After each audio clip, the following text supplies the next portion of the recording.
Hey everyone, so if you hear any noise, I'm actually on my patio right now doing this video, so it might be a bit loud in the background. Anyway, I'm going through the 12 principles of animation with you. I thought I would show you some examples from Disney, and then you can also watch the other videos that I've posted that show more simple examples of the principles of animation. So the first one, this is number one, is squash and stretch.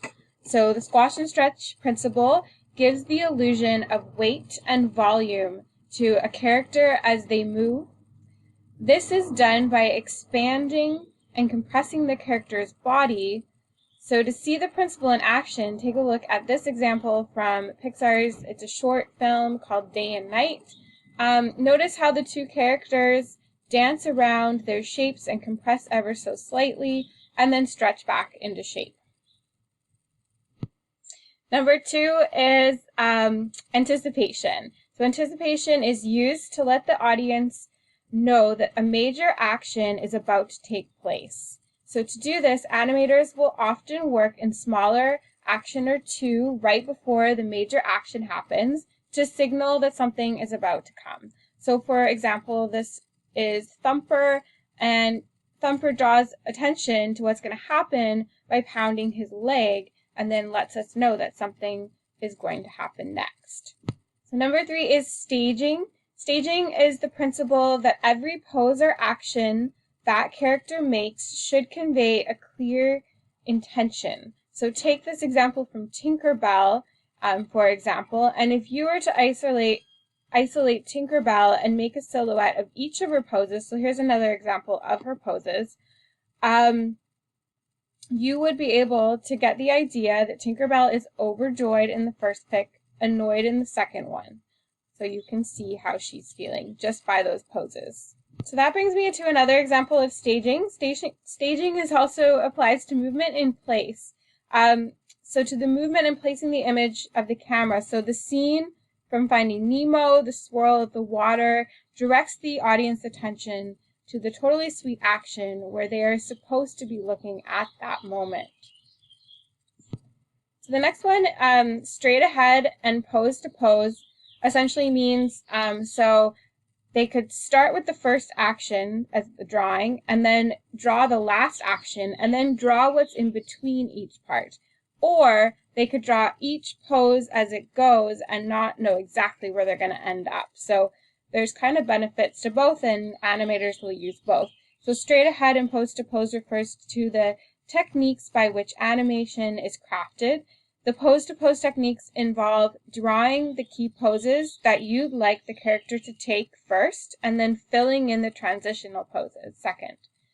The straight-ahead technique is more nuanced and involves an animator literally crafting one frame after the other as an early draft. And then here's another example of this.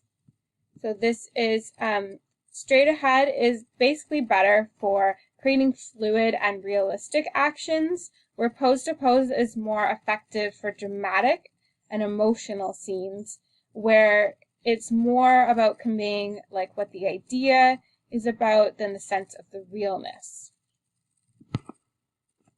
So this is follow through and overlapping action.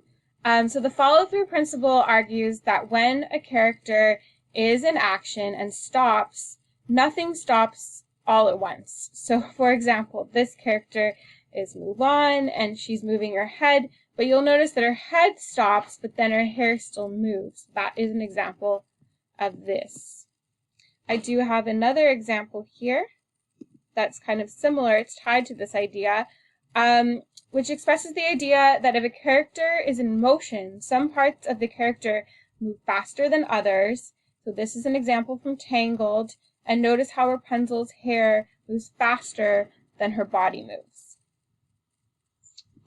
The slow in and slow out is another principle designed to add realism to the movement of the characters. When characters are performing actions, animators will draw more frames at the start of the action, less frames in the middle, and more frames against the end of the action to create a slow in and slow out effect.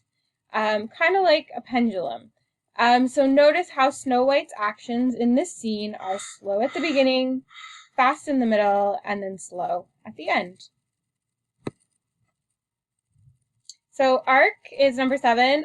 The arc principle is almost all actions in life that have slightly circular motion. And so basically when an arm moves out and moves straight back, it's not going to look completely straight. There's going to be some curve to it. So this is an example of Mickey showing this action very well. So number 8 brings us to secondary action.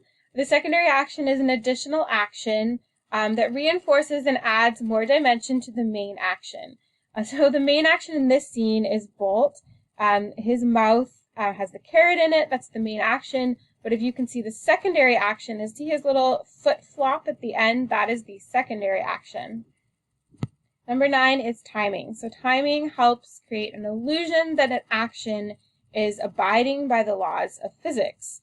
By adjusting the timing of a scene, animators can make the scene look either slower or smoother, like with more frames, or faster and crisper with less frames. So this is an example of a fast movement, and then I'll show you another example, very obvious example of slow movements. So the sloth in Zootopia, for example. And we have exaggeration. This is a prime example of exaggeration. Exaggeration is all about overstating certain movements in a way that evoke a point, yet don't ruin the believability of the action. All right, we're almost done here. We have solid drawings, which essentially means this is a 2D surface. As you can see in this Zeus, he looks 3D. Even though it's 2D, so creating that 2D to 3D effect is essentially solid drawing. And lastly, we have appeal. So obviously not every character should be appealing, but the principle kind of puts forward that animators should strive to create images that will be interesting and compelling to audiences. So that's about it. Remember, you can watch the more simple version of the videos that I'll post. And this, I believe, since we're going to be doing some animation in class, will kind of help you understand what you can be putting into your animations to make them more appealing and interesting to your audiences. Thank you very much.